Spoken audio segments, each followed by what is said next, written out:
So it's already 7. So, Pavitra, can you just confirm me whether I'm audible? Okay, thank you. I'll wait for 2 more minutes. So just to see if someone else will join, then then then we can start. Okay, okay, okay.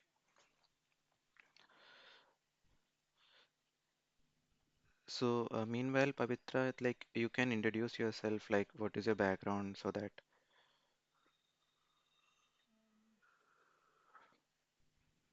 Huh? Yeah. Okay.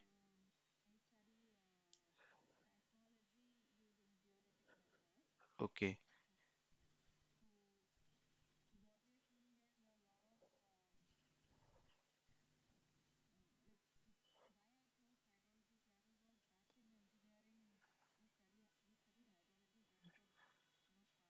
Yeah. Huh. Okay.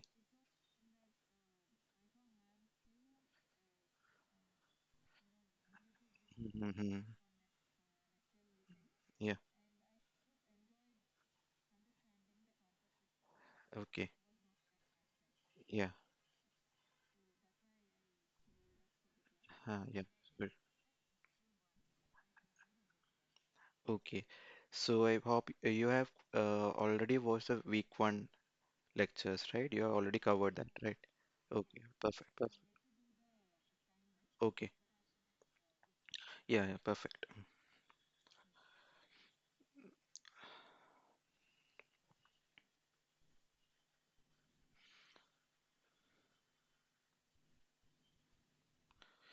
So also the screen is visible, right?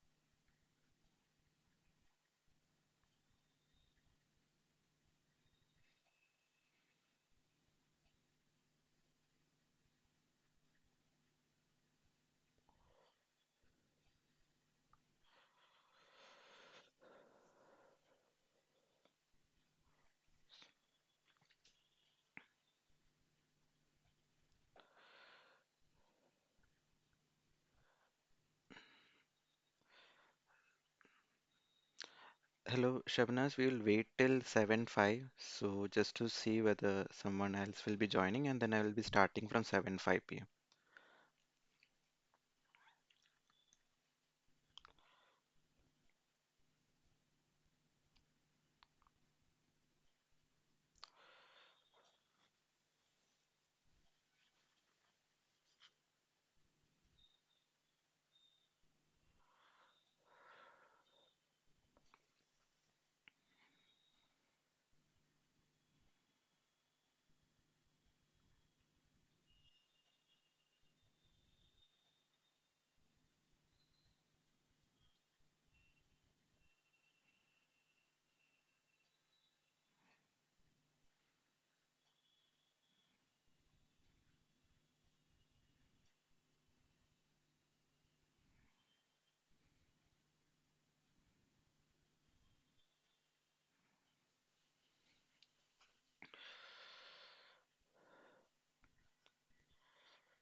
Yeah, yeah, yeah. It's okay. So I think it's 7:05. I will start now. So before that, I will give an introduction of myself. Like I am Akhil. I am a PhD scholar from IIT Delhi. So I'm currently in my fourth year of my PhD, and I work under the supervision of Professor Dhanya Sethi. And my research area is related to groundwater modeling. So I have a background of civil engineering. I did my BTech from NIT Calicut in the I was graduated in the year 2018, and after that I went was working in some firms, and then I did my masters from IIT Guwahati, and I was working under Professor Srija Pekat. So you may be knowing her. She is the one who is taking this course. Yeah. So I did my MTech under her, and I'm currently have enrolled in IIT Delhi. So in the year 2022. Okay, so how I have planned this section, I will give you an overview. So I have gone through the week one lecture contents, whatever ma'am has taken. So from that, I have selected some key concepts, like three or four concepts, and then I have focused my questions related to those important concepts. And I have tried my maximum to arrange the questions similar to the gate level questions, and so you will, and also similar to the assignments which were given. So while covering these questions, I'll be also going back to the theory and explaining those important concepts so that it would be like a revision for you. So that is the pattern I'm trying to follow.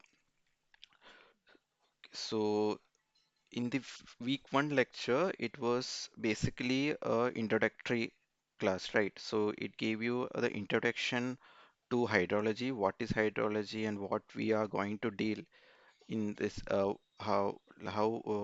we are going to deal through, how we are going to get an understanding of the engineering hydrology subject through this course, and how each of the modules are divided. So these are the very first few lectures were regarding this, and then we tried to ma'am was trying to bring in some concepts, that is very basic concepts that will be having very importance, high importance when you go through the advanced concepts which are coming in the coming lectures. And finally, the lecture ended with an important theorem that is called the Relevance Transport Theorem. That is the main part of this particular week lectures, the Relevance Transport Theorem, and why we are using it. And also, ma'am has derived those equations. Everything ma'am has covered in the class. So basically, in this class, I have selected some important concepts from that, and we'll be working on that. Okay. So we can start with the very first question. So the screen is visible, right? So the part one, yeah, okay. So the very first question is, so you can have a read first, like it is based on, so first there are two parts. The first part is the MCQ one. So we have like 4 or 5 MCQs, and followed by the second part is numerical questions. There are like 4 or 5 numerical questions also are also there. So the first one is based on the global water budget, the average residence time of water in the atmosphere is approximately what? So we have 4 options, and here the most important thing, the concept which I'm trying to cover is the residence time concept. Okay, so from the lectures you will be remembering, right? What is a residence time? So could you try like what it is? Try to explain it.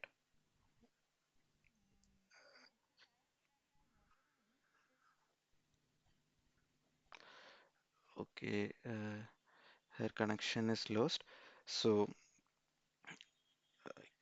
mm,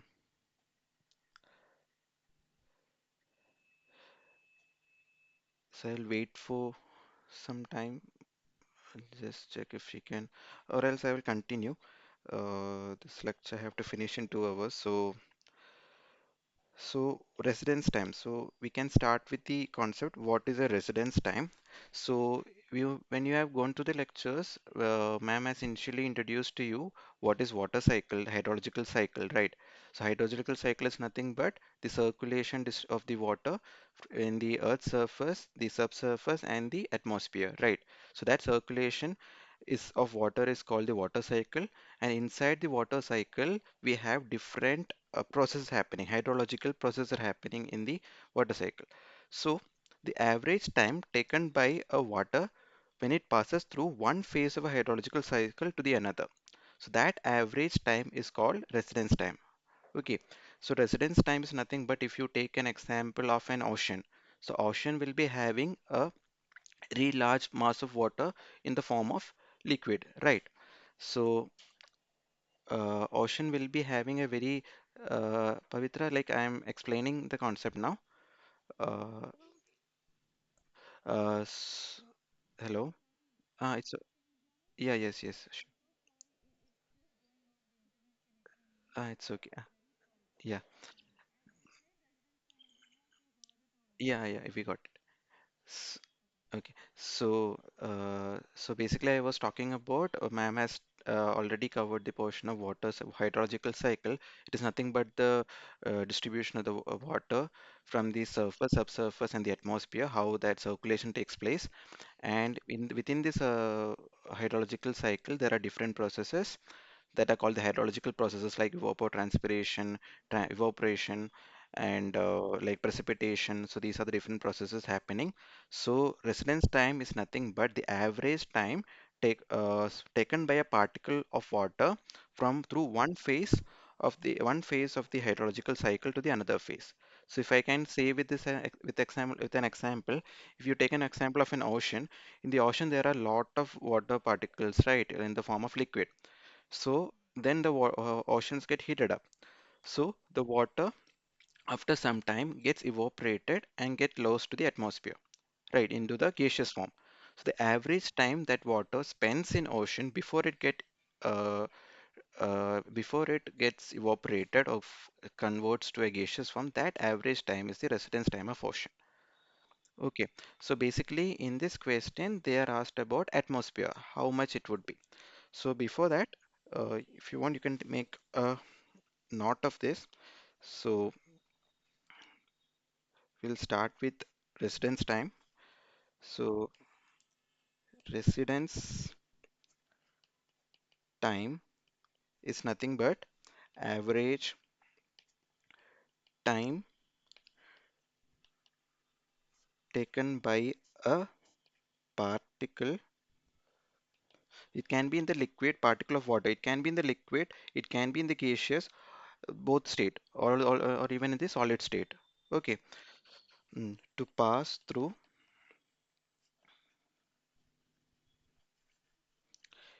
a phase of the hydrological cycle. So hydrological cycle is clear, right?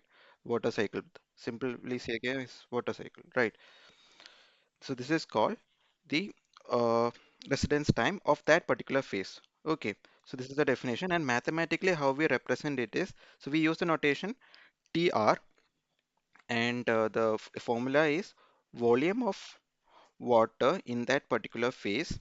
That is volume of water if it is in an ocean, the volume of water in the ocean divided by the average flow rate, right? Flow rate in that phase, right? So this is the basic definition of mathematical format of residence time. So in this case, in this particular question, they have been asked about the residence time of atmosphere. So this we can actually uh, get an overview with the help of this formula. So in the atmosphere, if we write this expression as volume as storage by this has the rate Q, average flow rate. In case of atmosphere, if you see compared to the other natural storage reservoirs like groundwater, oceans and all, the amount of water that can be stored in the atmosphere is very less, right? So it is a very less. That is that too in the vapor state it is being what as a water vapor they are getting stored. So this numerator will be a very small quantity, and the fluxes, that is how water gets from the atmosphere, how water leaves to a liquid phase is precipitation, right? So compared to the precipitation rates or evaporation rates, so it will be a very large quantity compared to the water stored in the atmosphere. So this will be very less. So we have an idea that the residence time of atmosphere, the water that average time water spends in the atmosphere before it gets precipitated is very less compared to that of an ocean or of a groundwater. Okay, so that is one idea we are having. Out of this option, the lowest value is 8.2 days. Then, then also in the lecture, if you can see, this value is something around the volume is around, this is some approximate value on an average. this much kilometer cube.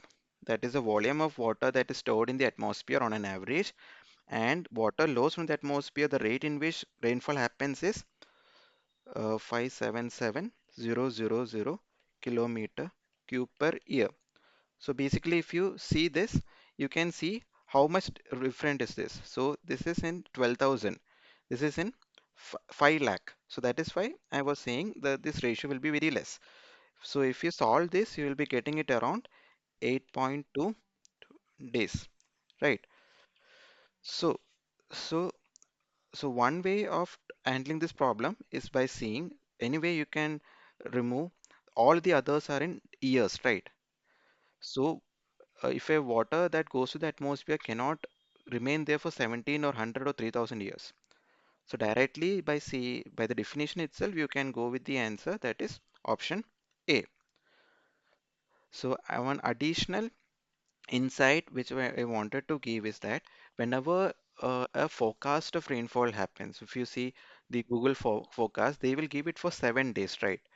If you see, you can today, if we have a forecast of 7 days after, so that is why we are fixing only 7 days. Why can't we forecast the rainfall like after 1 month or like after 2 months?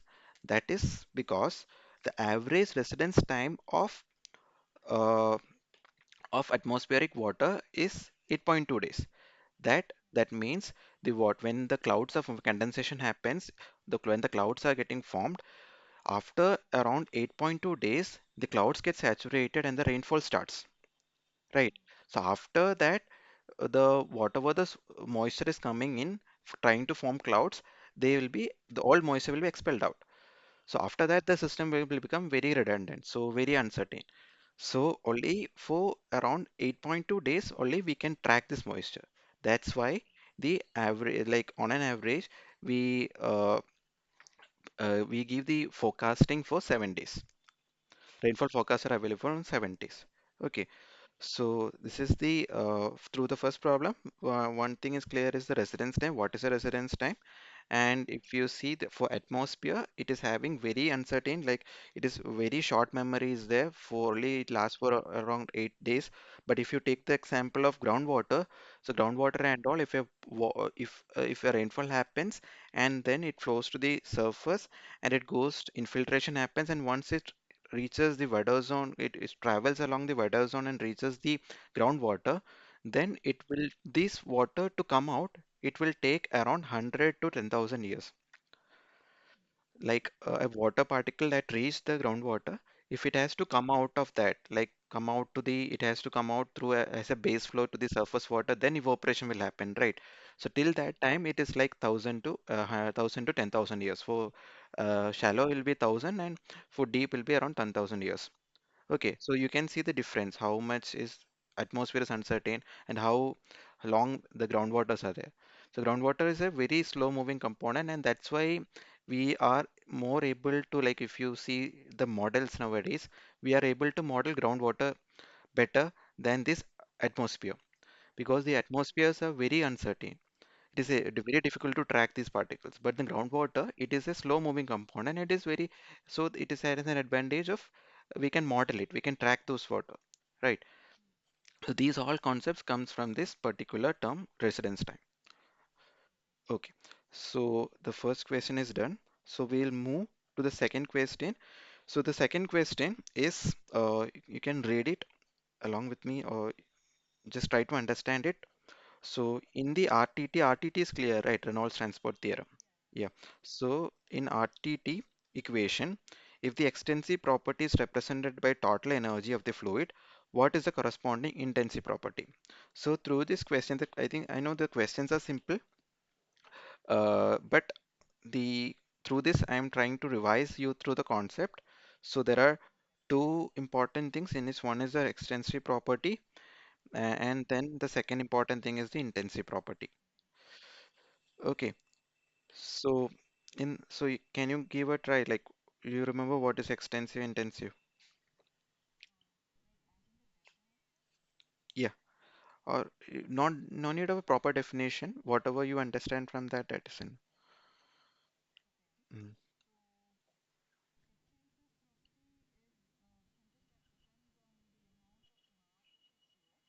Hmm. Right.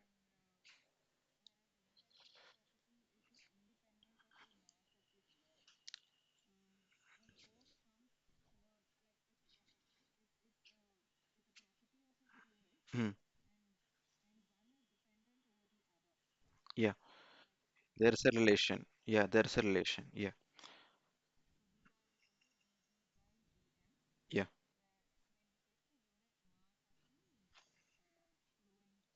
Yes. Yes. Okay, so you have said it correctly only.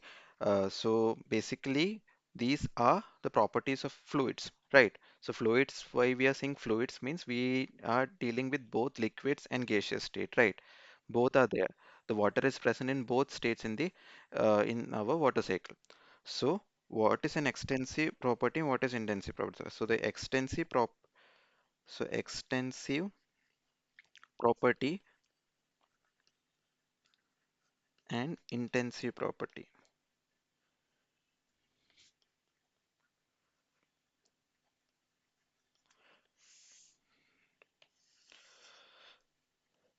So it is extensive property, as you have said, it depends upon the amount of mass of the fluid. So both are the properties of the fluid, right? So the extensive property, it depends on mass of the fluid, and it is denoted by capital B. Okay, and intensive property is denoted by beta, and it depends on, it does not depends on, right?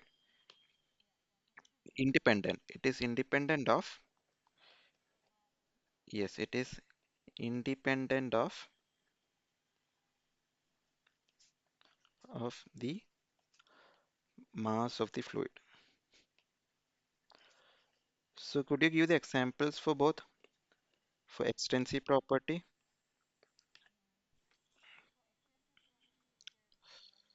Yes, yes. Volume, momentum.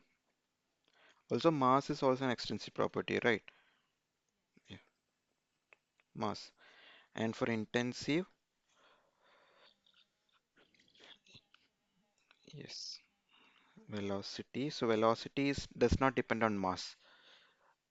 A, like for an example of a car and a lorry, it can have both have same velocities, right? It is not depending on the mass. And hardness, these are the properties of the fluid. Refractive index, these are the properties of the fluid that is independent of mass. Okay, so in this and as you explained, there is a relationship between both. It's not that they are independent or dependent. There is a relationship between both. So that as you have already explained, the relationship is beta beta is equal to dB by dm. That is, beta is defined as the change in extensive property per unit mass, right? So this is the relation of extensive and intensive. From this relation itself, it is clear, right? It is independent. Beta will be independent of mass. It is because it is per unit change of mass, right? So in this question, so if you take a simple example, if we take our B as mass, extensive property is mass is an example of extensive property, right, of the fluid Sm, then beta will be dm by dm, that is 1, right? So in this way, they have been asked for total energy. So in this way, they have been asked in this in particular question, they have been asking for the total energy of a fluid. What is the if that is the intensive extensive property, what is the intensive property, right? So total energy of a fluid, if beta is equal to total energy, so total energy you can write it as the sum of internal energy plus kinetic energy plus the potential energy, right? So internal energy, I'm writing it as it is. Kinetic energy is half mv square and potential energy is mg z, right? So we have the relation beta is equal to dB by dm. Just we have to put in that relation. So den by dm, I'm writing it as small en. This will be half v square, and this will be gz. So in this case, if total energy is our extrinsic property, our intensive property will beta will be equal to this thing, right? So in this question, what finally we want to understand here is intensive property is something that is independent of mass. In this particular formula, you can see there is nothing that is depending on mass. Each of the term are independent of mass. And if beta is equal to 1, what is B? B will be mass, right? So we already saw this example, mass m. If beta is equal to velocity, then V will be equal to momentum. So momentum is mass into velocity, right? Similar way you can see the rest. So that is the end of second question. The second question, basically what we are looking is what is an intensive property, what is extensive property, because these concepts will be used multiple times in the coming lectures. So you have to be you have to understand what is a intensive property and extensive property, and what is the relation between intensive and extensive property. So we can move on to the third question. So in the third question, you can also read in the context of RTD, Reynolds Transport Theorem, which of the following statement best describes the relation? Yes, yes.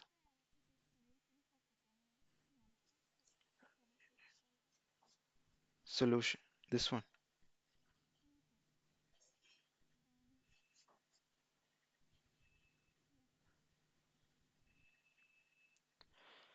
Okay.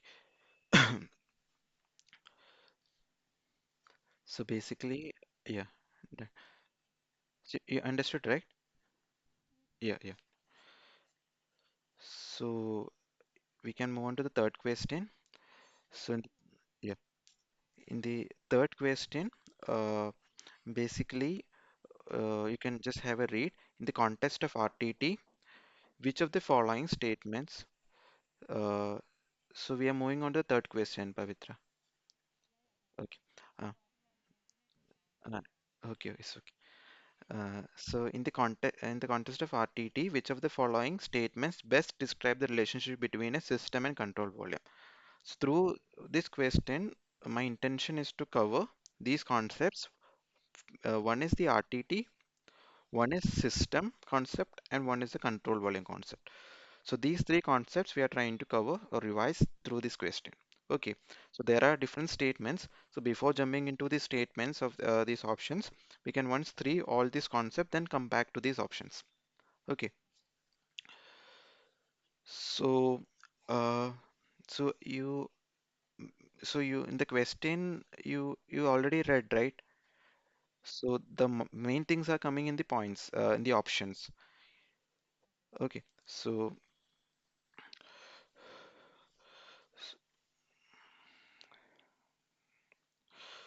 before we start into RTT, so first before we learn what is this RTT, what is this theorem, first we need to know why in this course, that is in hydrology, engineering hydrology, why we need this particular theorem, why there is a need for this such a theorem in hydrology.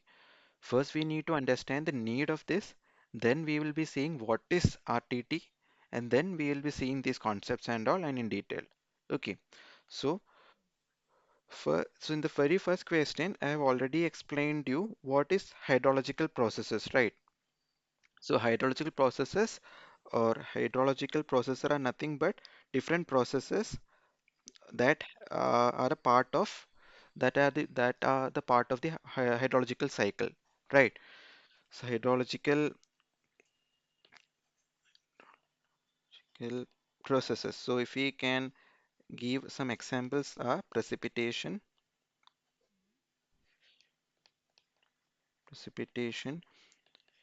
evaporation, infiltration. These all are different runoff, different processes in our water cycle that are called the hydrological processes. So we understood theoretically what is an hydrological cycle and what are the hydrological processes. The next task is to quantify them. We need to quantify or we need to analyze these processes along the a particular area that we call as a catchment area. Okay, so we fixed an area where we need to understand uh, water cycle of that particular area that we fixed. Next is to understand this process, we need to quantify these processes. To quantify these processes, what we need to understand the physical properties of that particular catchment area, right? So we have a catchment area that we have fixed. So catchment area is nothing but the area of focus. So in that we are restricting our what study or our analysis to that particular area, and also we assume that whatever the water that falls in that area will be flowing to the nearby streams or substreams, and it will come converge to a single outlet. So that also I think you can, if you have seen the lecture, that will be also clear. So if there's a catchment like this, there will be multiple streams and substreams. It will converge to a single point like this, right? So that is a catchment area. So in these catchment areas, so the different processes that happens in this catchment area, these all are dependent on the physical properties of this catchment. Okay, so to model these physical properties, we have to take in account, and with the help of physical laws. So in this catchment, this particular area, we can apply the physical laws, right? There are the laws are there are three physical laws. That is conservation of conservation of mass, yes, momentum and energy. So these are the conservation laws. So we need to model these conservation laws. We need to we can make use so we utilize these conservation laws to uh, model these parameters to quantify these parameters. Right. So you know how we apply this conservation laws for solids, like Newton's laws we have seen, right? So in solids it is more like more easier, but in case of a fluid, how we can apply this? So that is the one question coming up. So now we are dealing with fluids, not solids. In the solids, how we can apply these laws, right? So uh, so there comes a gap. That is how we can apply this on fluids. And also, if we see the solids, these laws are all defined on the basis of the mass concept, right? Using, if you have seen the lecture, it will be like mass concept or Lagrangian concept, right? So all the laws are defined using these concepts. But in the fluid, in case of a fluid, it is very difficult to track a fluid, right? So how the application of Lagrangian concept here, it will be very difficult. So there is a requirement of another approach to handle with fluids. So we need a consistent mechanism that need to be developed. So there's a need. So these are the through this I want to explain why we need RTT. Okay. So there's a need of a consistent mechanism mechanism for modeling these processes. So we know these are the different processes happening, right? These are the different processes which are the part of the water cycle. And to model this means write it mathematically. So these are the physical processes, they have some physics. So by applying this conservation laws, we can write it mathematically so that we can quantify it, right? So for that, we need a consistent mechanism. Like in the case of solids, we have Lagrangian. So another approach is required here, right? So so then comes the need of RTT. So how we can derive this equation for conservation of mass, how we can derive the equation of momentum and energy for a fluid. There comes the role of control volume concept or Reynolds transport theorem. So using RTT, using Reynolds transport theorem, so we will come into what is a Reynolds transport in the coming section. So using RTT, or it is also called control volume theorem. Volume theorem, we can model these equations or write these equations for a fluid. Okay, so RTT, so here RTT will provide a consistent mechanism for developing a hydrological model. So hydrological model is nothing but which models a hydrological cycle. So once we set up this model for this particular catchment, then we can say we can have the water balance of this catchment. We can say how much is what is the quantity of precipitation is happening in this catchment, what is the quantity of evaporation happening, infiltration happening, runoff, everything we get. So to get this, we need to model these using these four physical equations, right? So RTT will provide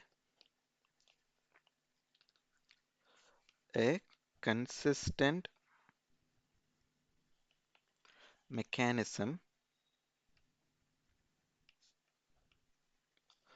for developing a hydrological model. So what is a hydrological model is clear, right? The water cycle we model using the equation that is called a hydrological model. So RTT provides a consistent mechanism for this. So that was what is lacking. So this was the gap. This was the gap, and this is being addressed using RTT. Okay, so RTT, why we need something called RTT is clear. So next we'll come back to RTT. Before we come back to RTT, we will be looking into these two concepts, that is system and control volume. Okay, so one is control. So these all are synonyms, right? Control mass or system, or we can say Lagrangian approach. The other is control volume,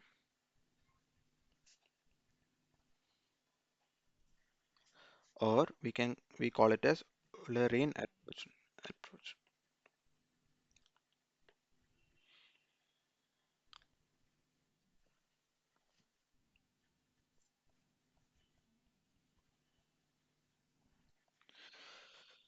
Okay, so we can see what are the differences in this. Okay, so in control volume approach, a system we defined as a system is here we consider it as a system as a collection of matter that is fixed, which is a which is a fixed identity. That is, it's a fixed mass with boundary. Okay, so control mass is nothing but it's a fixed mass. Mass is fixed here, mass with boundary.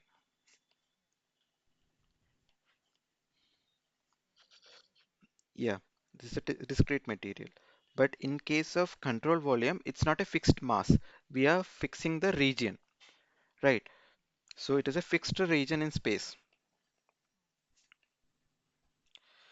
So if I want to give an analogy here, so if you want to if you take an example of a boat, if you want to measure the velocity or some property of the boat which is traveling in a river, so Lagrangian approach or the system approach or the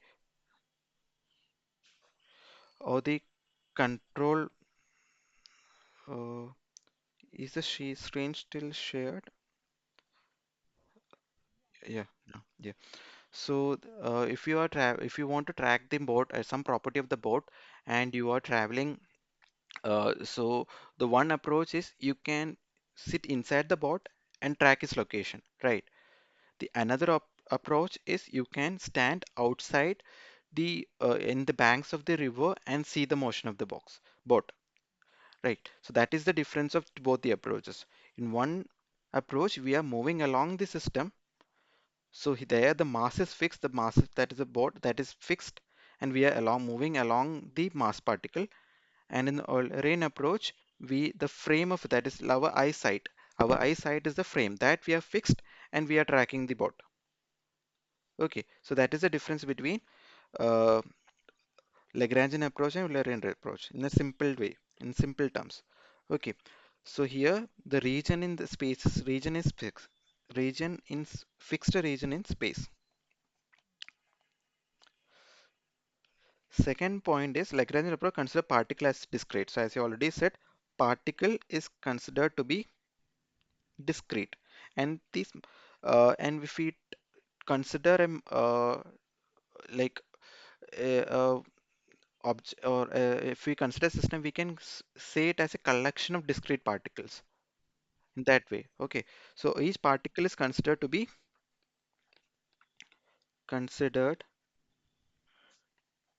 discrete, and in case of control volume approach, the method treats particle phase as continuum. So we will be fixing the frame of reference, so that we have already said the region in the space we are fixing it, and we will be uh, assuming that the particle is not discrete, they are continuous. So in case of control mass approach, we said it is a discrete particle and collection of individual discrete particles. Here we are taking it as continuum. So that is another difference of this. So particle phase is a continuum. Okay. The next difference is there is no mass transfer across the system. So I already said there's a fixed mass with boundary. So I mean within the across the boundaries there is no mass transfer. So all the boundaries are rigid. There is no mass transfer happening across the system boundaries. So no mass transfer across system boundary. And in case of control volume approach, mass transfer can take place across the control volume. So we are only fixing the frame. So across the boundaries of the frame that we call as a control surface, that we will coming to that. So across that there can be mass transfer. Okay, so we are not restricting that in this approach. So mass transfer can take place across the control volume.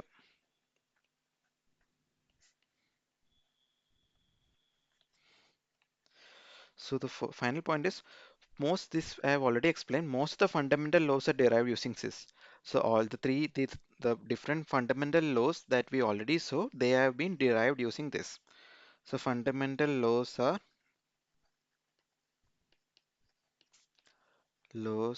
are derived using this. And in case of RTT, we already mentioned this. This allows to use the fundamental laws for the system to apply for a control volume with certain modification. So it is basically we are making use of the fundamental laws that have been applied to the system using the Lagrangian approach, how we can modify that and apply it to a control volume, right? So it allows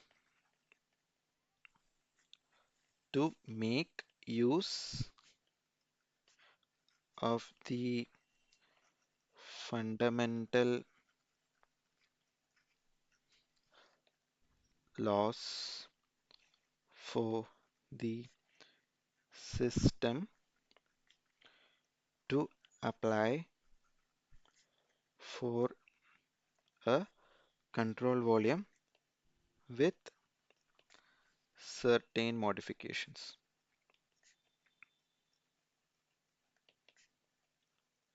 So through this, these two concepts are clear. What is a control mass or a Lagrangian approach or control volume Euler approach, right? So in the question, so RTT, why we need that, that is clear, and what is system and control volume is clear. Okay, now we can come back to our RTT. Just I will move this down. So we can come back to our RTT. So RTT, so I'm not going to the derivation. I'm writing this final equation. So just a minute.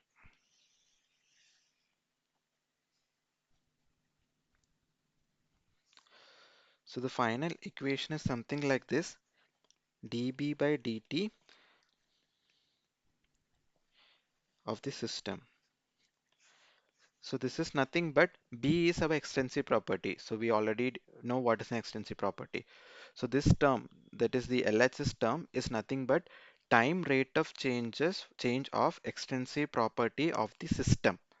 So this is a system concept, a Lagrangian concept, or a control mass concept that we are equating to is equal to a d by dt, that is time rate of change of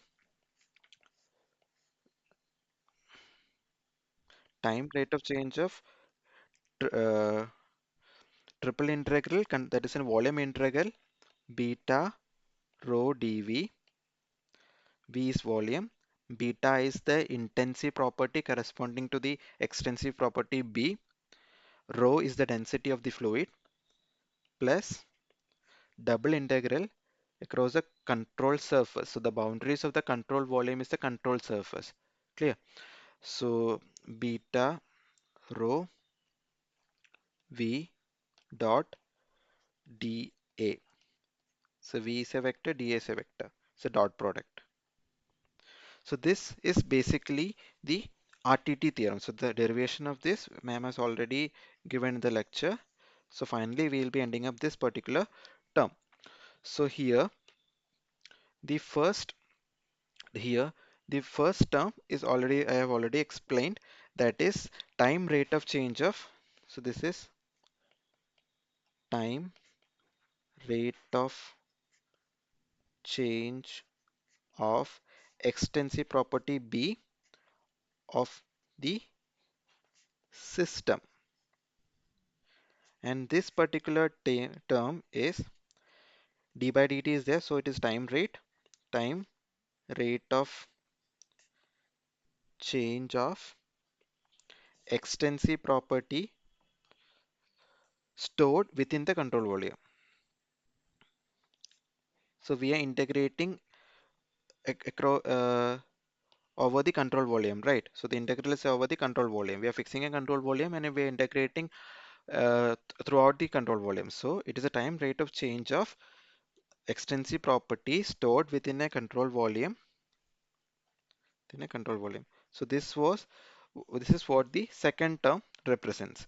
It has a final term, that is extensive property that is flowing across the across the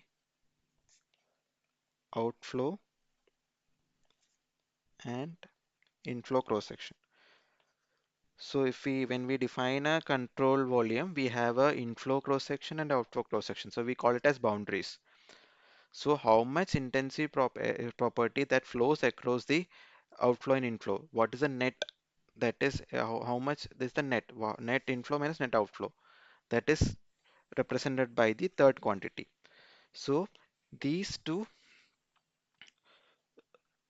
so so these two quantities, that is time rate of change of uh, extensive property stored within the control volume and the extensive property that is flowing across the control volume. So these two are, when if you could see, they are basically related to our control volume concept, right? So this is The control volume concept is nothing but the region is fixed, it's a continuum mass transfer tank place. So that is, this is based on control volume concept, right? This is based on control volume concept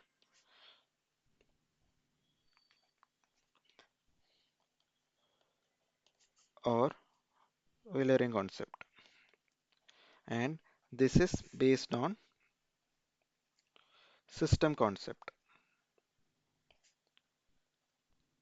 So here was the gap, right? How we can connect the system concepts, the laws of motions which are defined using the system concept, how we can connect it to the control volume concept. That was the gap, and that was a need for an RTT. So that gap is now solved.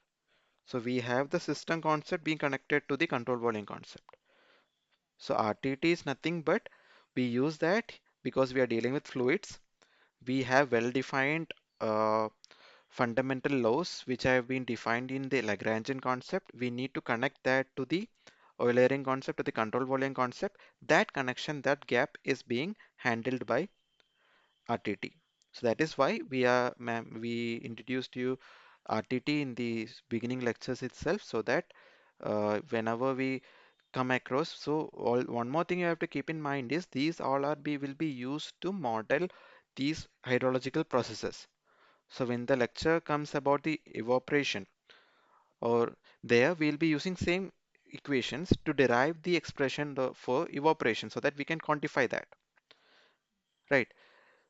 And if you take, so all the hydrological processes we can model through these equations. Okay, and this is a general equation. This can be applied to mass conservation, momentum conservation, and energy conservation. Okay, so now once we are clear with RTT, that is why we need RTT, that is also clear, and what is RTT, what it does, how it fills that gap it was there. The gap we could identify because it is difficult to apply these laws to fluids. So that is clear, and what is a system concept and control volume concept is clear. Now we can come to the options. The first option is the system approach focuses on fixed region in space, while the control volume approach follows a fixed mass. It is false, right? So it is the opposite. The opposite is true. So we already know uh, system approach focuses system approach focuses on a fixed region. No, it is a fixed mass with boundaries, right? And control volume approach follows a fixed mass. No, it is a fixed region in space. So that is wrong. The second option is RTT transforms the conservation of loss from a closed system, that is Lagrangian, to a control volume Eulerian framework. So that is what we saw here. It converts a closed system or Lagrangian framework to a, that is this particular term, to a control volume or Eulerian framework. So how it converts, how we have come to this RTT, that you can see the lectures. Ma'am explained it very clearly.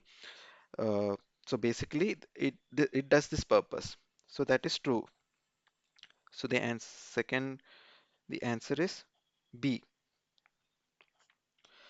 And finally, we can see the other options also. The extensive property B in RTT is always independent of mass. That is wrong. Extensive property dependent on mass. The term, the triple integral d by dt triple integral beta rho dv. From this term itself, it will be clear. You need to know what this represent. That is d by dt, time rate of change of extensive property within the control volume. Right, this time represents that. It is not the flux across the control surface. The flux across the control surface is represented by the second term. So this is the term that represents the flux across the control surface. So this is also wrong. Okay, so now I think the RTT is clear. What is system concept is clear, and control volume concept is also clear. Mm. So there is one more question. After that we can, in MCQ, after that we can move on to the uh, numerical type ones. So The fourth question is, it's also based on RTT. In Reynolds transfer theorem RTT, the term double integral cross section rho beta rho v dot dA accounts for the flux across the control surface. That we just saw that, right? The second term in that, in the RHS. Uh, for inflow boundary, the dot product is. So what will be the dot product for the inflow boundary? So if you have, yeah, negative. So if you have seen the lecture by ma'am, so there ma'am has solved for three cases. One is for the uh, yeah, impervious boundaries, and one is for the inlet, and one for the outlet, right? So here they have been asked for the uh, inflow boundary. So I will briefly explain. I won't go into the depths. So in the inflow, if you take a control volume, so this is the impermeable boundary where no flow takes mass transfer can takes place, and use some other color here. So this is the region 2 that is common to both the time t and t plus delta t. Hope you have, if you remember the derivations. And this is the time region 1, which is where the inflow, it is it's a part of only time t. So initially this was a control volume, then after in time t and in t plus delta t, the mass has reached here. Okay, so that is what this is representing. And if you take a small elemental area here in the inlet, so we are focusing on inflow, right? So we are taking a small elemental area here, that is dA. So if you take a small elemental area dA in the inlet, and so area, yes, you know, it is a vector, right? Area is always a vector, and the direction of that vector is perpendicularly and pointing to the perpendicular, pointing outwards, right? So here for this particular surface, the perpendicular pointing outwards.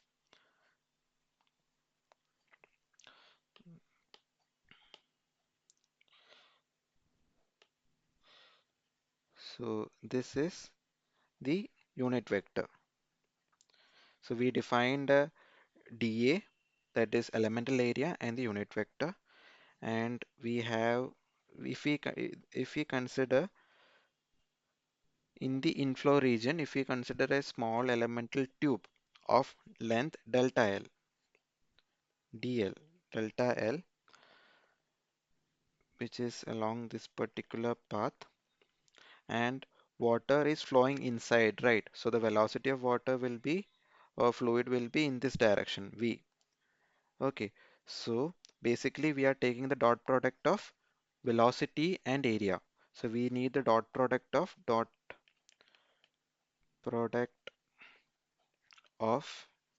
velocity and elemental area dA.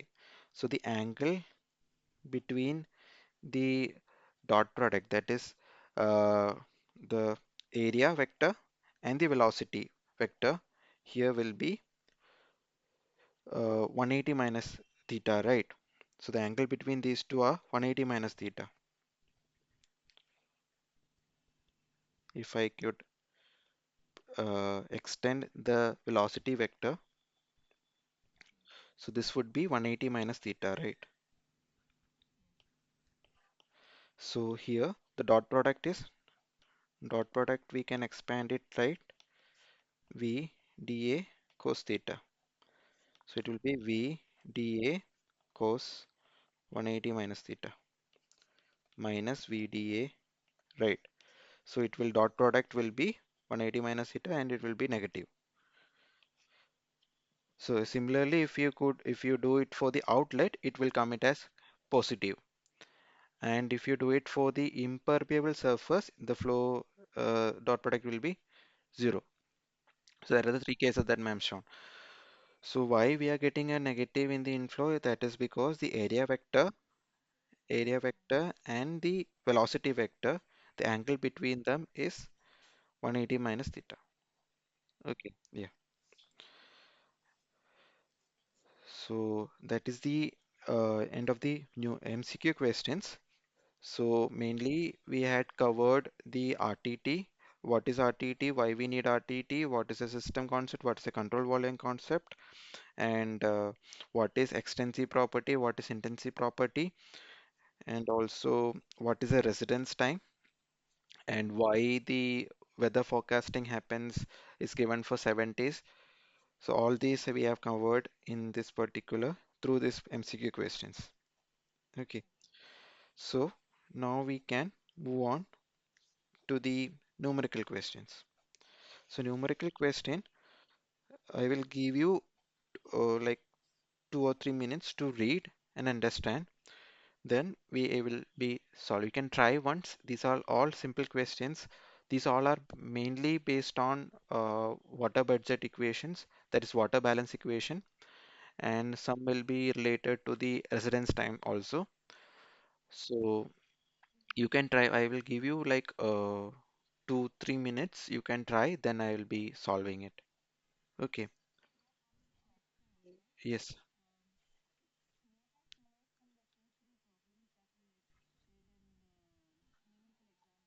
Huh. Huh. Huh.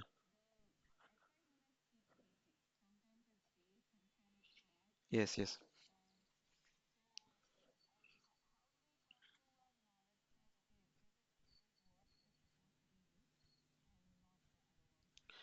So the actually the question can be given in any units. To make you confused, we'll be put the questions will be in the different units. So what we need to keep in mind is that we need to bring everything into a single same unit, then only we have to process. These all are like water balance equations are mostly, if you see, all are like additions, right? There are, that is runoff plus these, so we cannot add or subtract two dimensionally incorrect quantities, right? They should be consistent, dimensionally consistent. So we cannot add a storage quantity to a rate. Storage will be in volume meter cube, and the flow rate will be in meter cube per second. So we cannot add this. Either we need to convert both into a rate, or we need to convert both into volume. Then we need to apply this, because so then the question, there is not no particular unit. Like if we go with the SI unit here in somewhere in US or somewhere, they will be using feet and all.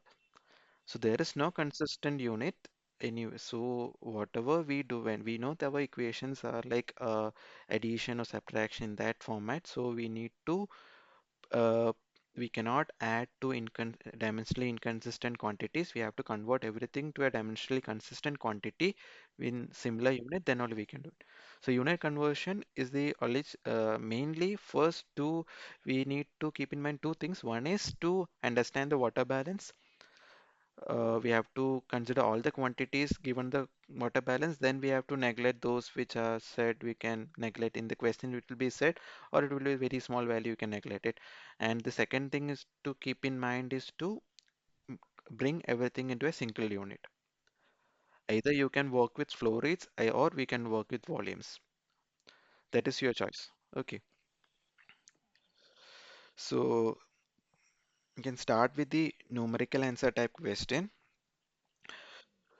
So mm, yeah.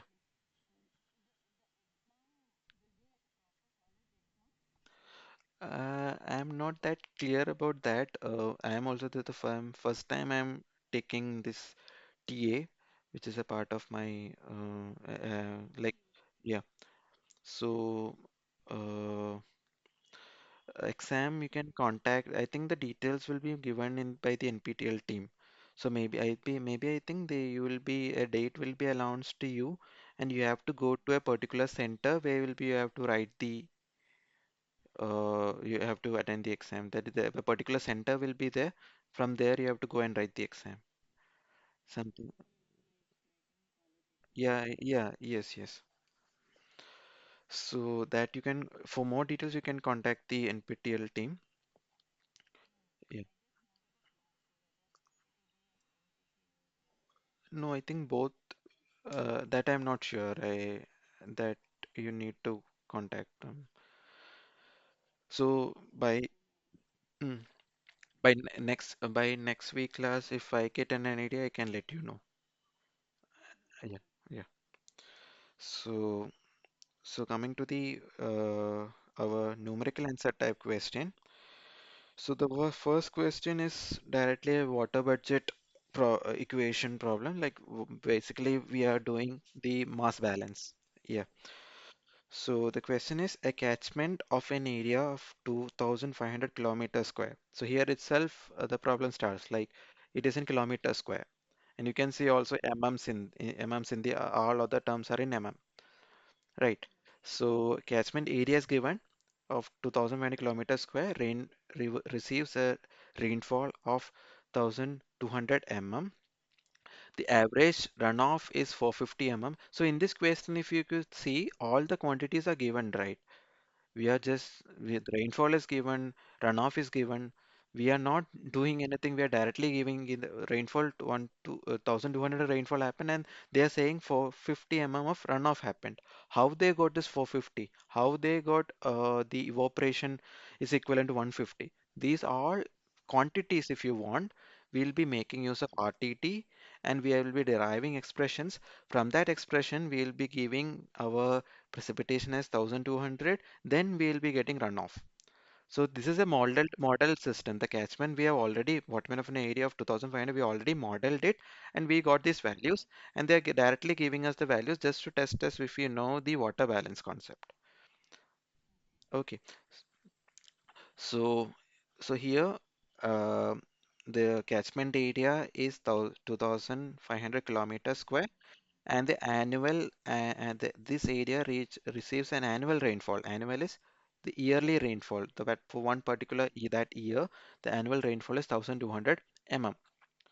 Okay, the average annual runoff. So this is also annual for that one particular year. The runoff is 450 mm. A reservoir within the catchment evaporates water equivalent to 150 mm, which over the entire catchment area. So evaporation is 150 mm. It is not evapotranspiration. The question is mentioned evaporation water is equivalent to 150 mm. Transpiration is something that happens through the plants, right?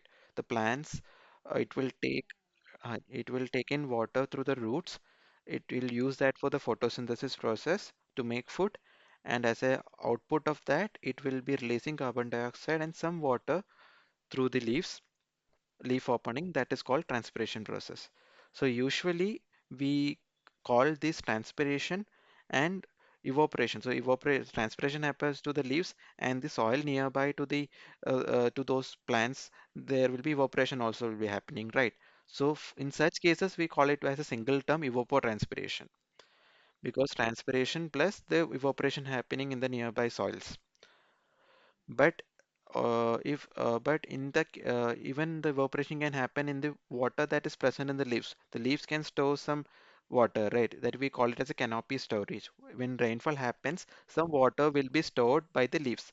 It will won't absorb it. It will be present on the leaves. It will be dripping from the leaves. So from that also evaporation can happen, and also from the soil around the plant evaporation can happen.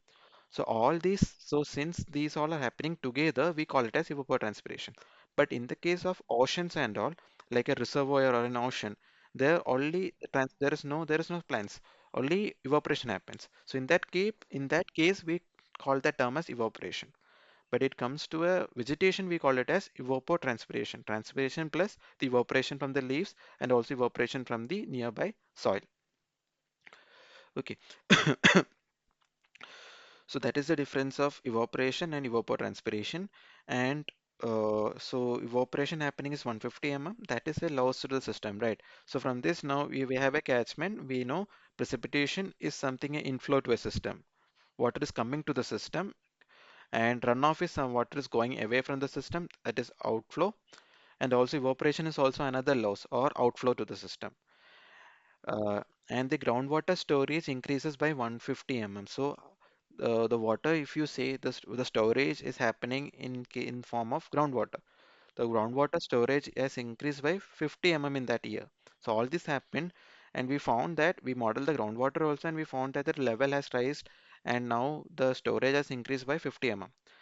Now we have to estimate the transpiration losses. The only thing we missed here was transpiration. We are assuming all other has neglected using, and we like if you in most of the questions in gate level questions also, maybe in the NPTEL questions also, they will be mentioning asking us to report the answer in one particular unit, because otherwise for each will be having different answers, right? So for uniformity in such questions, it's not important in only technically it's not important, but in case in if you see how we handle questions in exams, they'll be asking us in a one particular unit, or we have the options in meter cube, million meter cube. Okay, so we need to convert it to that. So we need the transpiration loss, and we have to report it in million meter cube. So million meter cube is a unit of volume, right? So unit of volume. So they are not asking us the rate of transpiration, they are asking the volume of transpiration. Total volume of uh, water lost through transpiration in that particular year. Okay, so I think I can start with the solution. So first of all, this is a catchment. So catchment water budget equation. So I am writing the catchment water budget equation. Catchment water budget equation. So it is nothing but water balance equation is precipitation. As you said, it is a inflow to the system. Then comes runoff. It is a outflow to the system. Then evaporation from the reservoir. That is also an outflow from the system. And then we have transpiration. That is also an outflow from the system, right? It is lost from the system. And system means catchment here. And that is equal to change in storage. So this is the water budget equation for a catchment, right? So we have the precipitation, all the losses, precipitation inflow minus. So this is, if I can write, this is the inflow. And if I could put a bracket and add all this, I can say this as outflow.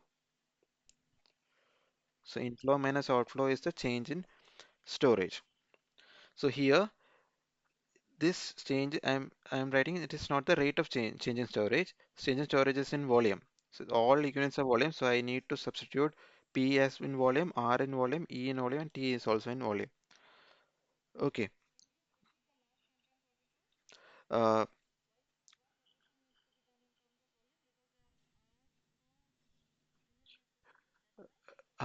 Volume means it shouldn't be rate. What I meant is it shouldn't be rate. Volume by time is not required. Time in the entire problem, it is 1 year. So there is no need to all the quantities which are given. You can see 150, all the 150 is total average annual rainfall in the entire year. So everything is per year. So we don't need to be bothered about the rates. That is converting the time to the time to SI unit and all. So we just want to deal with the volumes here because everything is given in volume. Okay, if that is if 150 of rainfall is happening, 150 into 2500 kilometer square will be the total rainfall, volume of rainfall, right? Area is also constant, so that's why we can represent everything in also.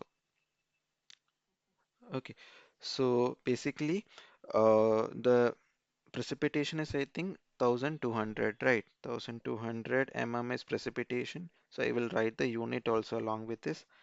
And 450 is runoff, and 150 is the evaporation that is happening, and minus transpiration is equal to 50 mm given the uh, storage increase by 50 right? So delta S is increase, that will be positive, right? If it is a decrease, groundwater storage is decrease, we have to give minus 50 Here it is increase, so plus 50 that is equal to plus 50 So everything is in so T will be also in what we'll be getting. So it will be around, if I could put, uh, it will be 450 minus 150 and it will be around 1200 minus 650. So if I could bring all this to the right side, it will be transpiration is equal to 1200 minus 50, that will be around 550 So we got the answer. We got the answer like 550 So, but in this problem, they have been asked us to report the answer in million meter cube. That is a unit of volume. So we have the answer in the unit of depth. So since we are working modeling, we have modeled this for an entire catchment. So if you want to convert it into transpiration into a volume, then volume of transpiration will be equal to area of catchment, area into the depth. So area is nothing but 2500 kilometer square, right? And so depth is in that is 550 right? So to convert kilometer square to meter square, you have to multiply it into 10 power 6, right? Depth is in right? Depth is 550.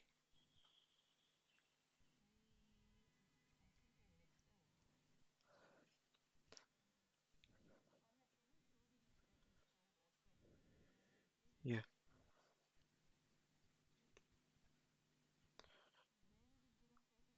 No, we calculate it as 550, right? Transpiration. Yeah. So we got our answer as 550. So we already got the answer, but they have asked us to report in million meter cube. That's why we are doing this. So area is in kilometer square. So that we can convert into, if you multiply with 10 power 6, that then it will convert to meter square, right? Per kilometer square. So this that problem is solved.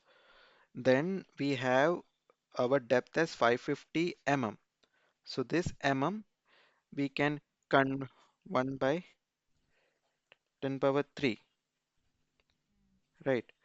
Meter by Then this will get cancelled. Then it will be around, if you solve this, it will be coming around 1. So you can try solving using calculator. It will come around into 10 power 6 meter cube. Okay, 1000. Yeah, yeah.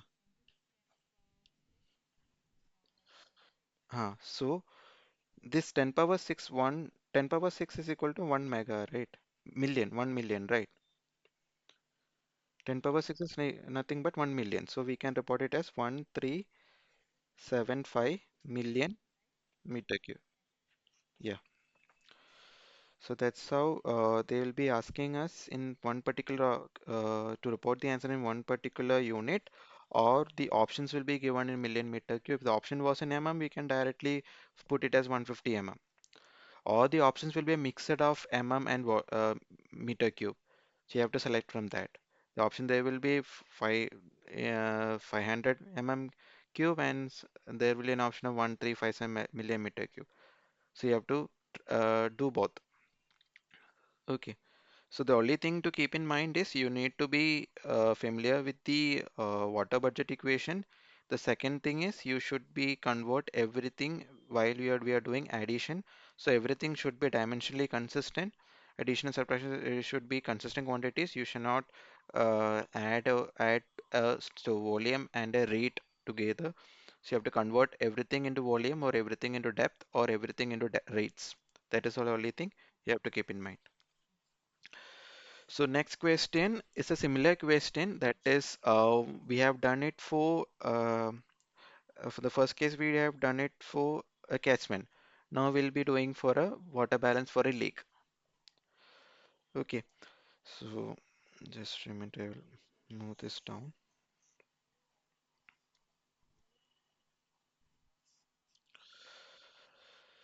So you can have a read the question. So a lake has a yes, okay, okay. A lake has a surface area of uh, fi- 50 kilometer square. So here also area is given in kilometer square. In a specific area is 50 kilometer square in a specific month. So they have given the number of days in that month, that is 30 days. The average inflow is 1.15 meter cube per second. So here we can see it is uh, the rate, inflow is in the rate unit, right, per second, and average outflow is 10 meter cube per second. And the rainfall here, it is not given in term the rate unit, it is given in the volume unit or the depth unit. So here is the problem where we need to convert either everything into depth or everything into volume or everything into rate. So the level dropped by 5 centimeter during this month. So the change in storage is dropped by 5 centimeter, that is minus 5 centimeter, right? Change in storage is minus 5 centimeter, and calculate the evaporation loss in centimeter. So we need to report the answer in centimeter, assuming negligible CPS loss. So the CPS loss they are asked us to uh, neglect, right? So if you remember, so the water budget equation or the mass balance equation or the water balance equation for a lake water,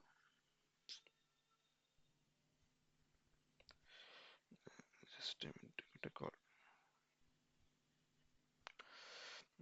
sorry, lake water balance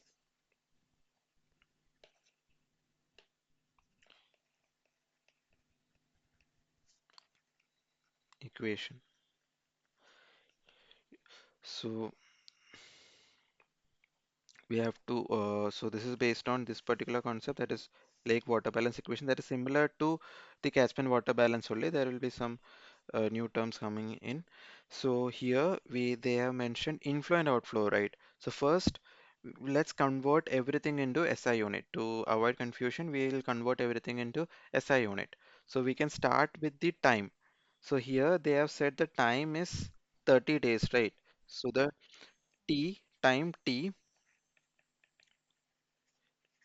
so you can do it systematically, like we have to convert everything, and then there won't be any problem of this unit conversion, any issue. So first of all, if you could convert everything into a same unit, then it will be okay. So it is 30 days. So 30 days we can convert into seconds, right? So 30 into 60 into 24, right? So this is, if you want, this is, you can remember it like a 6400. So in one day there are 86400 seconds. So this is what value we can remember if you want it to do it quickly, and it is will be around two. Yes, that much seconds. So we converted the days into the SI unit into seconds. Okay, now let's convert the flow rates. So we have two flow rates, that is one is inflow rate and the outflow rate. It is already in second, so that's why we converted 30 days into seconds, because the in the question the flow rates were given per second, right? So next, what we need to do is let's convert the flow rates into volume. Okay, so we will in this particular question we will be dealing everything in volume. We'll convert everything into volume and then we can solve. Okay, so everything we will convert into million meter cube and solve. That is one way. Otherwise, you can convert everything into reads and then solve it. All are finally I will be getting the answer, but these are different approaches. Okay, so if I want to convert everything into volume, then my inflow volume,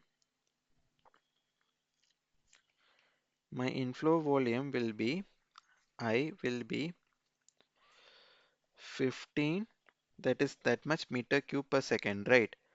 So that will be 15 into this. I can write it as 2.592 into 10 power 6, right? 10 power 6 seconds. So that will be 2.592 into 10 power 6. That will be this 10 power 6 is same as million, right? This will be million. So if you do this, we will be getting 38.88 million meter cube. So I don't want to write this long term, long the digits with the long number every time. That's why I'm converting it into everything into mega meter cube. Okay, and our outflow volume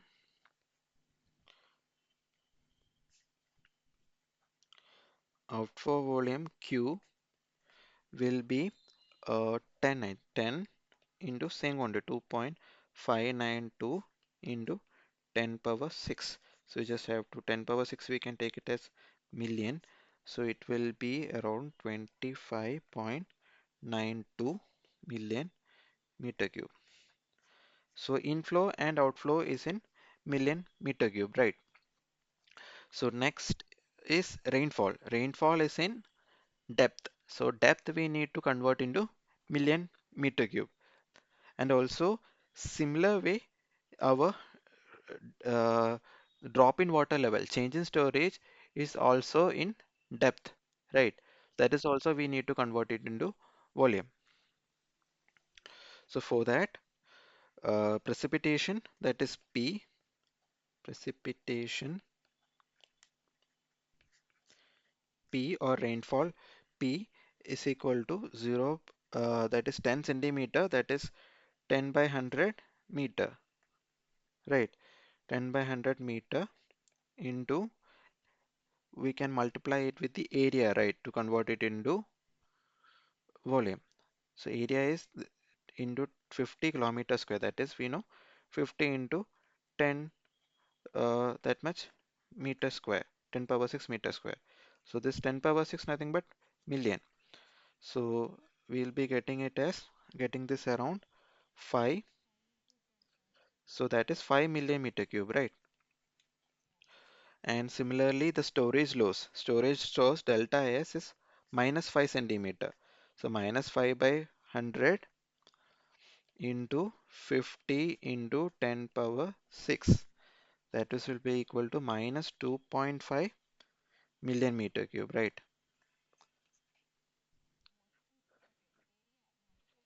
Same thing. Both are in depth. Both precipitation and storage, they both were given in depth. So we had to convert both to volume. So we have to just multiply it with area. So as of now, we have got all the terms in millimeter cube per second. So this is now similar to our first question, right? So we first question we had everything in depth. In this question, we now converted everything into volume. We could have converted into depth also, but we now, as of now, we converted everything into volume. So now we can use that equation, right? So inflow plus inflow rate plus precipitation. So in the lakes, in the catchment, what was the inflow was only precipitation. But in case of lakes, their precipitation can be an inflow, and also there will be an inflow from the rivers or from the runoffs joining the lakes. So that is also inflow or input to the system, right? Yeah, minus outflow. So the lake will have some outflow also, right? It will be discharging to some place, and also evaporation. The evaporation is what we want to find. That will be equal to the change in storage. Which one? Groundwater. Groundwater. Groundwater seepage we can neglect. So in the question they have assume neglect seepage. Seepage is nothing but the process how by which the waters goes to the subsurface. So that we can neglect in the question. So in such questions, if the quantity is not given, then you can assume it as zero. Otherwise, in the question it will be mentioned that to neglect that particular quantity. Okay. So as you said, seepage was also one of the laws. So this we are neglecting as in the question they are mentioned to neglect. So I is 38.88 plus precipitation is 5 millimeter cube per second. This is outflow is 25.92 minus E 0 minus 0 is equal to change in storage minus 2.5 million meter cube. Everything is a millimeter cube. There is no confusion in that. No. So you'll be getting 17.96 minus E is equal to minus 2.5 millimeter cube. Then E will be equal to 20.46 millimeter cube. Right. Okay, so in the question, but they have asked us to report the answer in depth, right? In the question, uh, they have asked cal yeah, so the question they have been asking to report it in centimeter depth, and also they have mentioned the unit of the depth. So we need to represent it in terms of depth. So if E depth will be E volume, which we already found, divided by area of the lake.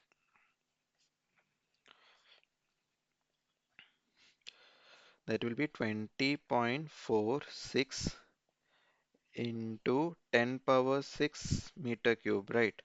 That is the E, and area will be 50 kilometer square, right? 50 into 10 power 6 meter square. So we'll be getting, so this will be cancelled, this will be cancelled, we will be getting it around 0.4092 meter. So E will be, we have to report it in centimeter. Centimeter means into 100, that is 40.92 centimeter. So this is the answer. So the average evaporation loss, average depth of evaporation for that particular month of 30 days is around 40.92 centimeter. Okay.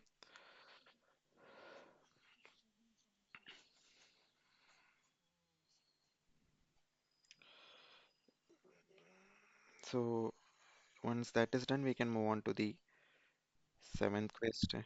Done, right? Okay. Just a minute. Mm.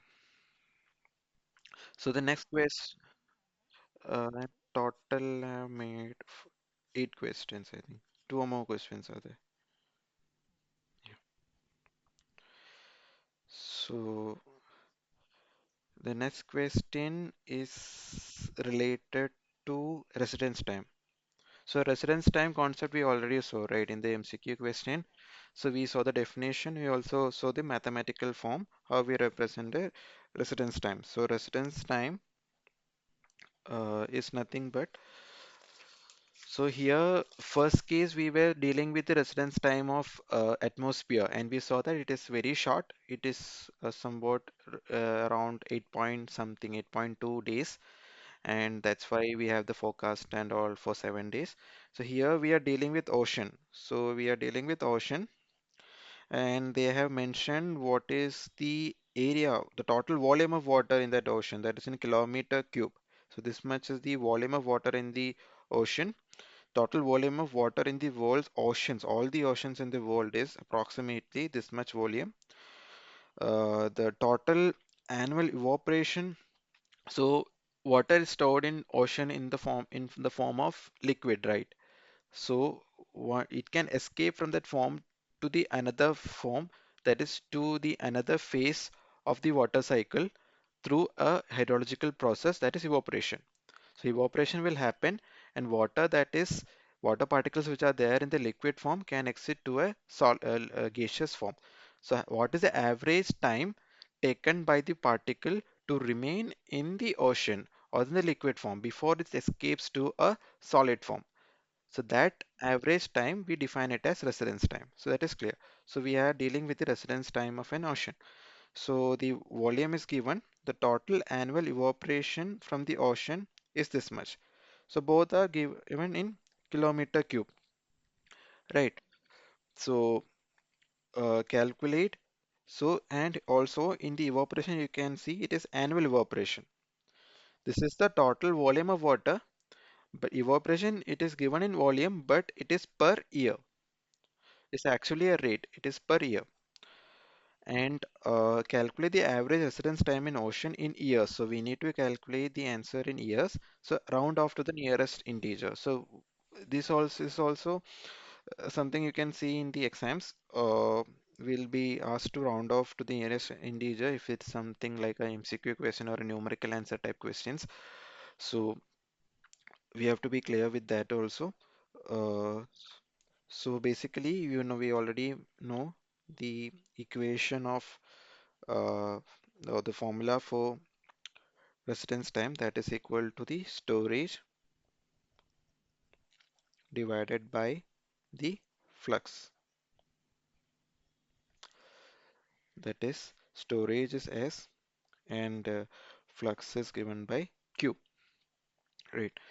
So in this case, we know the storage is equal to 1338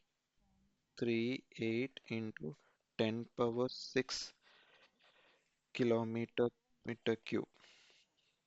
And the numerator is also in kilometer cube, so we don't need to convert it, it get cancelled, right?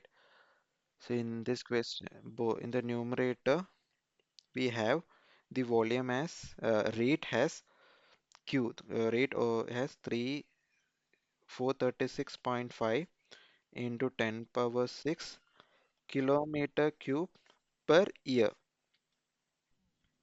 So this gets cancelled, it will year will go to the numerator, right? Yeah. So this will be, can you calculate this and see how much it could come?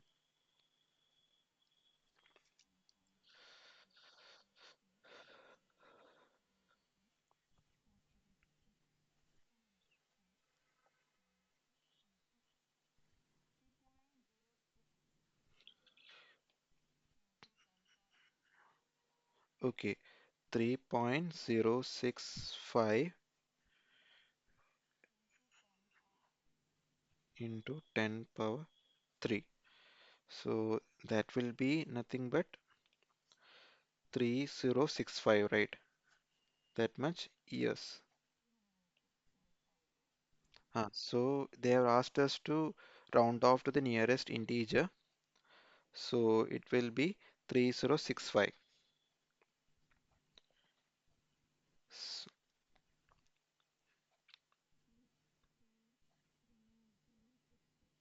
Yeah, 30. So now you can have a comparison. So average of water particle once it rained, it reached an ocean.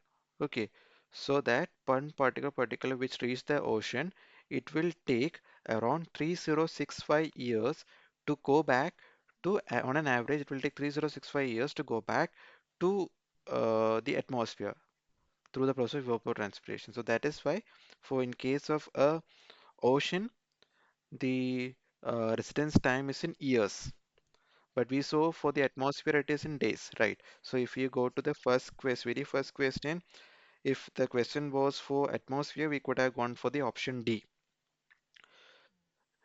So, so if you take the case of a groundwater is much more than this. It is like a 10,000 years and all.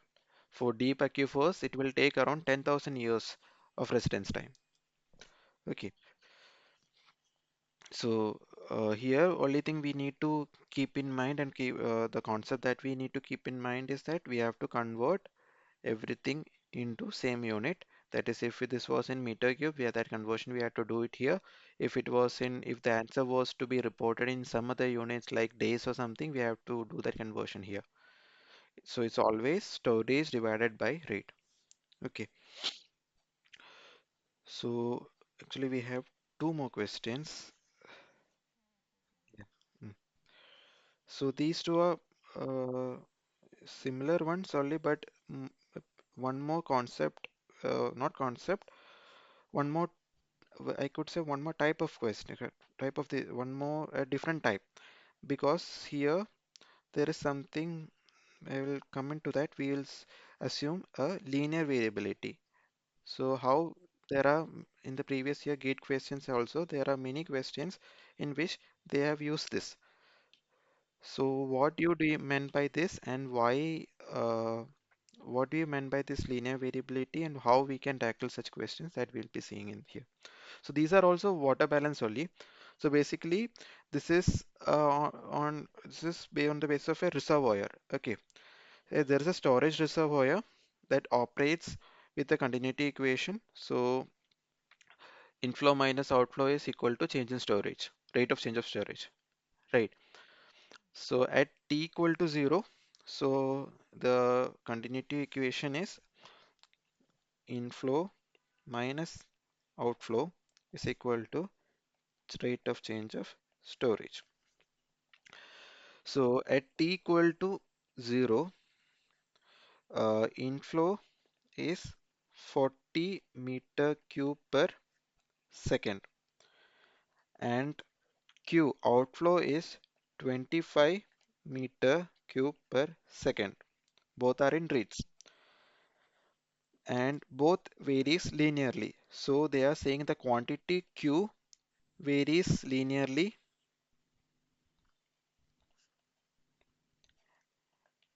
and also quantity Q varies linearly. And after 2 hours, so T has changed from 0 to 2 hours, the inflow has changed. So inflow and outflow are not constant. For one time instance, they are constant and they are varying linearly. So 40 varied linearly to 30 meter cube per second, and 25, the outflow varied linearly from 25 to 35 meter cubes per second. So you can see the inflow has reduced to 30 meter cube per second, and outflow has reduced to increased to 35 meter cube per second. So what we mean by this is linear variation is nothing but if you plot T versus I or Q, inflow or outflow, it's I or Q. So what is in T equal to 0? It was 40, and T equal to 2 hours, T equal to 2 hours, it was 30. So that means between this 0 to 2, it varies with linearly. It's a straight line. That is what is meant by linear variability. Similarly, for Q, it was 35 initially, then it increased, it was 30 initially here, then it increased to, this is 30, this is 35, increased to 35. No, it was 25 initially, it was 20, yeah, outflow I'm plotting now. Both are I'm plotting, both are in same unit, so I'm plotting in a single plot. So that's why this axis can be inflow or outflow. So inflow is 40 and it reduced to 30, and outflow starts from 25 and it increased to 35. So this is nothing but just to show they are linearly varying between these two. So 0 to 2 hours they are varied linearly. So in such problem what we need to do is we need to we have that equation inflow minus outflow is equal to ds by dt. So when the inflow and outflow are varying linearly, we can assume that uh, in the previous questions we saw that we were given average inflow, right? Average inflow and average outflow. If the linearity assumption is given, then we can what we can do, we can take the average inflow by 2 minus average outflow is equal to the change in storage. So we are taking this average inflow and average drain, outflow because we have given the question that whether variations are linear, right? That's why we are taking it as average inflow. And the average in when we whenever we do an average, we assume it is linear. The variables are linearly varying. If they are non-linearly varying, we this won't be a correct quantity, right? So if whenever in question, if you see linear variability, we can take the average inflow and average outflow. Okay, so basically average inflow is nothing but 40 plus. So I1 means I in the zeroth hour, I2 means I after 2 hours. 40 plus 30 by 2 minus outflow is 25 plus 35 by 2 is equal to ds by dt. So this will, the first term will come around that 70, that is 35, right? Got 75 minus 35 minus, this will be 60 by 2, 30. 30 is equal to ds by dt, and ds by dt will be 5 metric million, no, meter cube, sorry, so meter cube per second. So this is a change in storage. So, but in the question you can see the change in storage is asked uh, in cubic meter. So cubic me cubic me I have to convert it into cubic meter, right?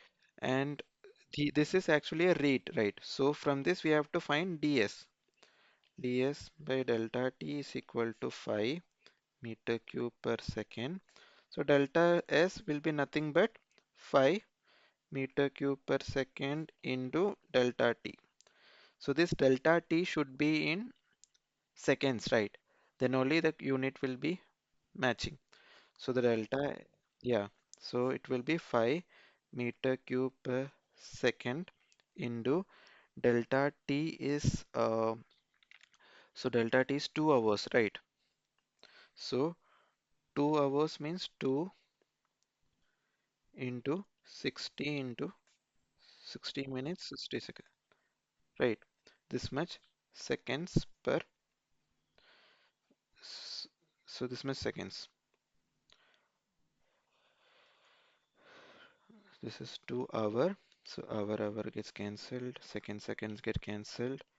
So what we'll be getting is around 36,000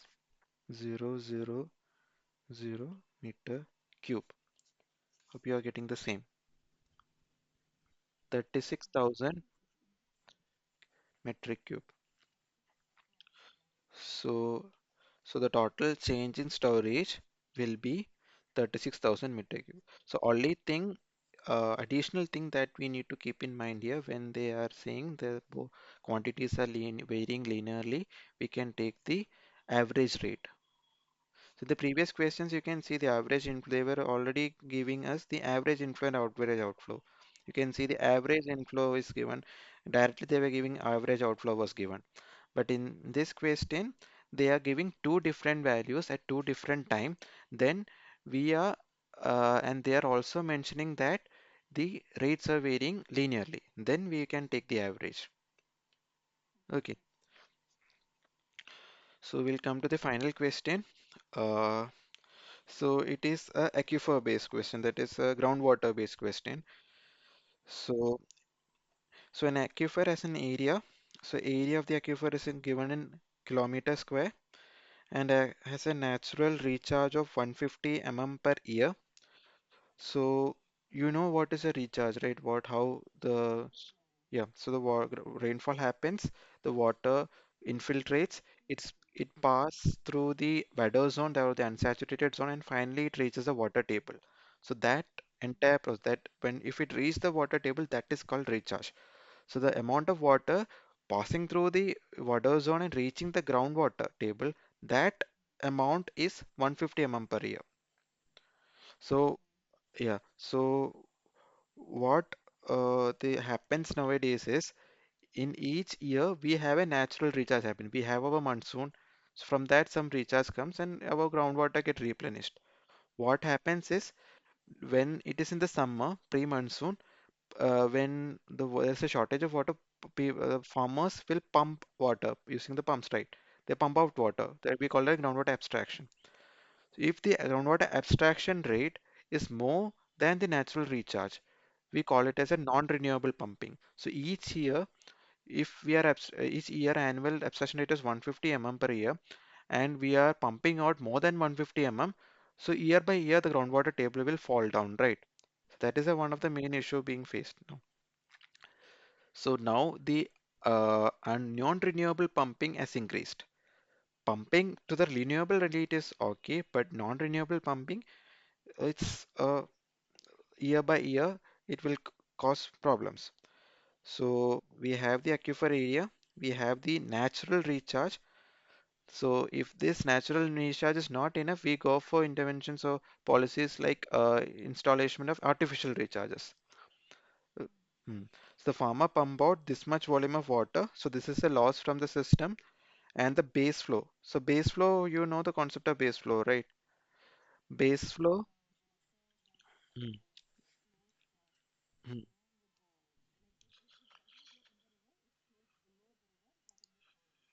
Uh, actually, uh, to make it, uh,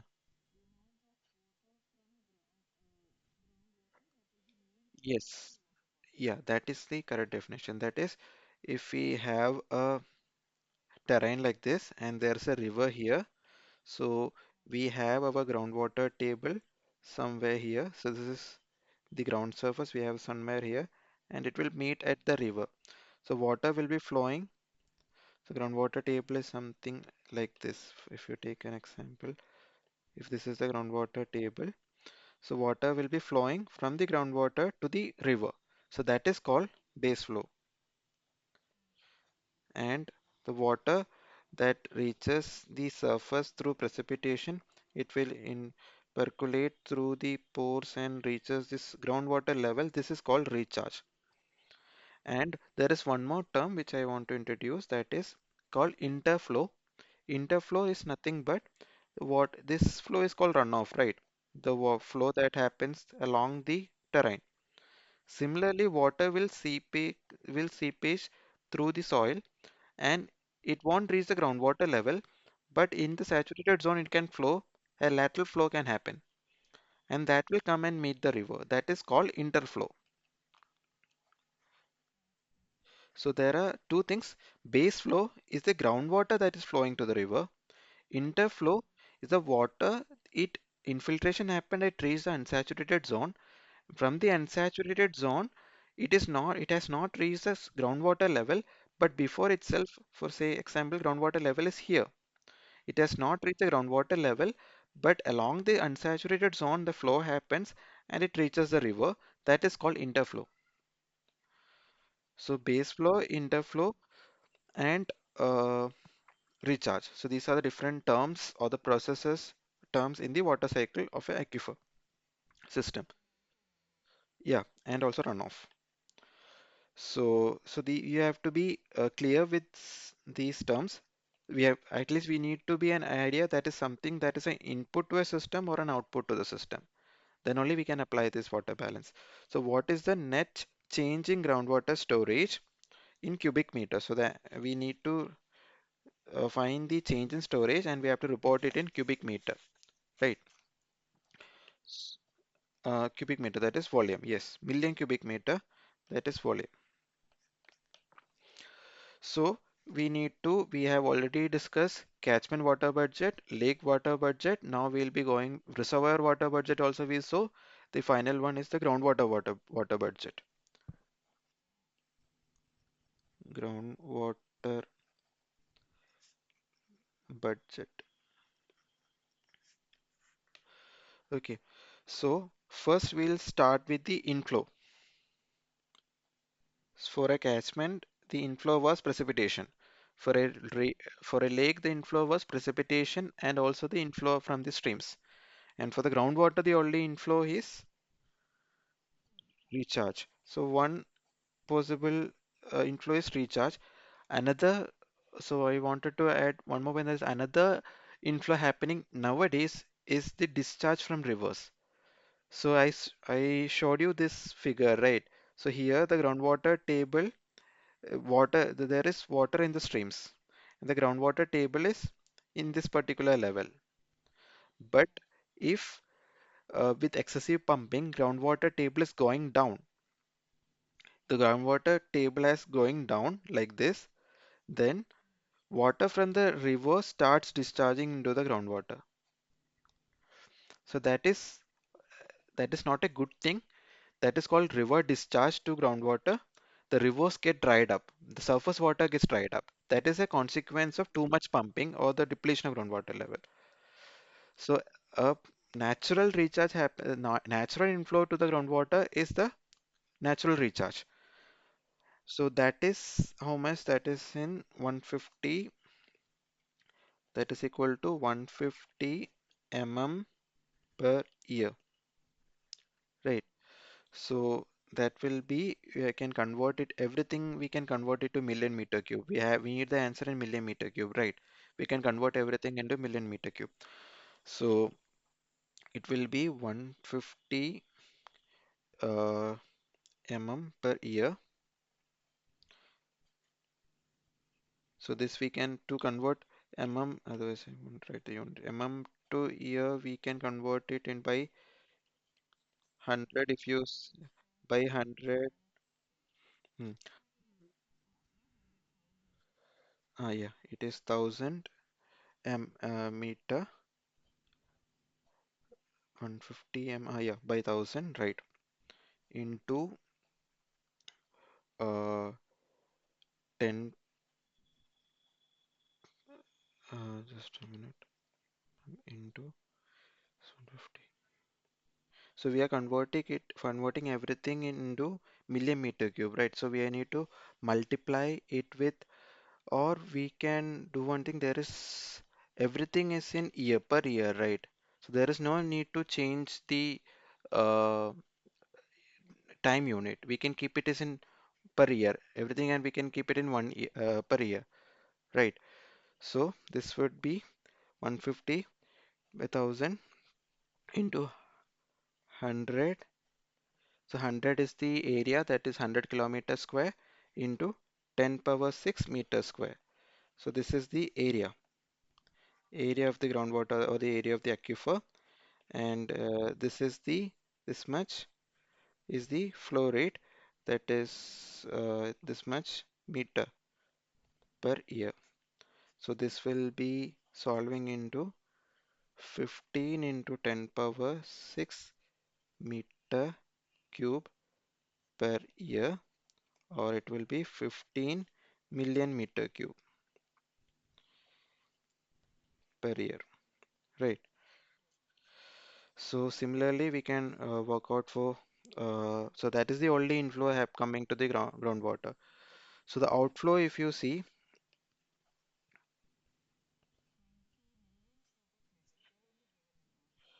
yeah, but outflow, there are two outflows, right? And the pumping pumping is also an outflow. Water is taken from the groundwater. Base flow is also water from the groundwater flows to the streams. So both are output or the outflows. So outflows are pumping plus base flow. So that will be, both they are given in million meter cube itself, right? 20 and 5. So 20 plus 5, that is 25 million meter cube, that is per year, yeah. And now we need net recharge. Net recharge is nothing but input, my average input minus average output. So average input is, we got it as 15. Yeah, 15, and output is 25. So that will be equal to minus 10 million meter cube. So that is the change in storage in groundwater. So from this change in storage, if you divided it by, if they are asked, they are being asked in million meter cube, so we can keep it as it is. So if we divide it by the area of the aquifer, we can see the change in depth, how much groundwater has fallen, right? So through this, the groundwater water budget is also done. So basically, in all these questions, we have used water mass balance or water cycle budget equation, and also we have used the concept of residence time.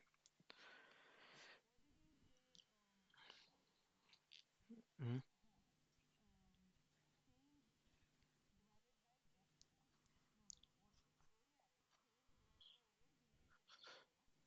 If this is in volume, right? So if you divide it by area, we get the depth.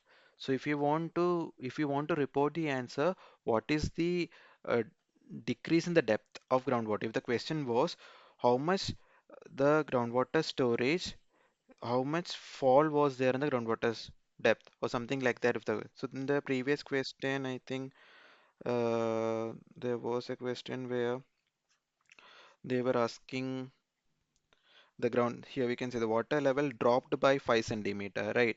So if the question was how much the water level dropped, then we can just divide this volume by area, we'll be getting the depth.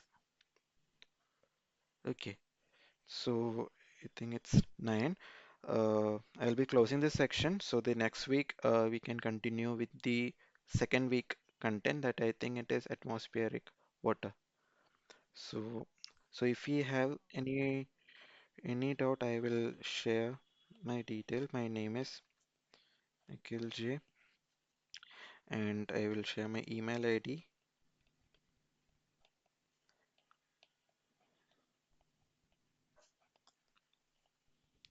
Devan, Jnanadevan, Jnanadevan, Jnanadevan, gmail.com. So you can, if you have any doubt in any of the content, this content I think it will be available to you. I will be sharing this PDF, this question and along with the solution will be available to you. And if you have any further doubt, you can contact me through mail.